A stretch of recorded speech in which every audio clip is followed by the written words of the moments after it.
বন্ধু, আমার না আর এই দেশে থাকতে ইচ্ছে করে না। বন্ধু, তোরা জানিস আমাদের খ্রিস্টান ধর্মে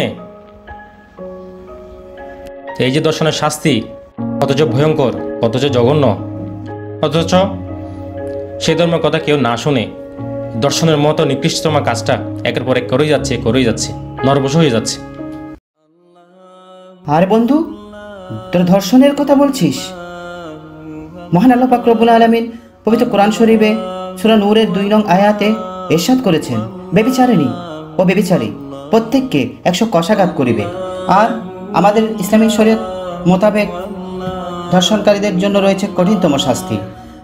যদি ধর্ষক অবিবাহিত হয় তাহলে তাকে 100 বেত্রাঘাত করিবে, আর যদি ধর্ষক বিবাহিত হয় জনসম্মুখে তারে পাথর নিক্ষেপ করে মৃত্যুদণ্ড।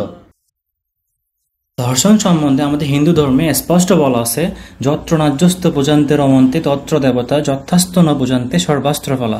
অর্থাৎ যে সমাজ নারীদেরকে সর্বোচ্চ সম্মান দেওয়া হয় সে সমাজ সর্বদা উত্তরোত্তর সমৃদ্ধি লাভ করে, আর যে সমাজ কখনো সম্মান দেয়ই না, ধর্ষণের মতো খারাপ কাজে লিপ্ত থাকে, সেই সমাজ কখনো উন্নতি লাভ করতে পারে না। দেখ বন্ধু, আমাদের বৌদ্ধ ধর্মে কামশাস্ত্র এবং নিবাস শাস্ত্র মতে কেউ যদি যৌন চাহিদা পূরণের উদ্দেশ্যে জোরপূর্বক প্রাপ্ত হয়ে ওই ব্যক্তির যৌন তৃপ্তি হ্রাস পায় তবে তাকে তীরবিদ্ধের ন্যায় চূর্ণ বিচূর্ণ করা হয়।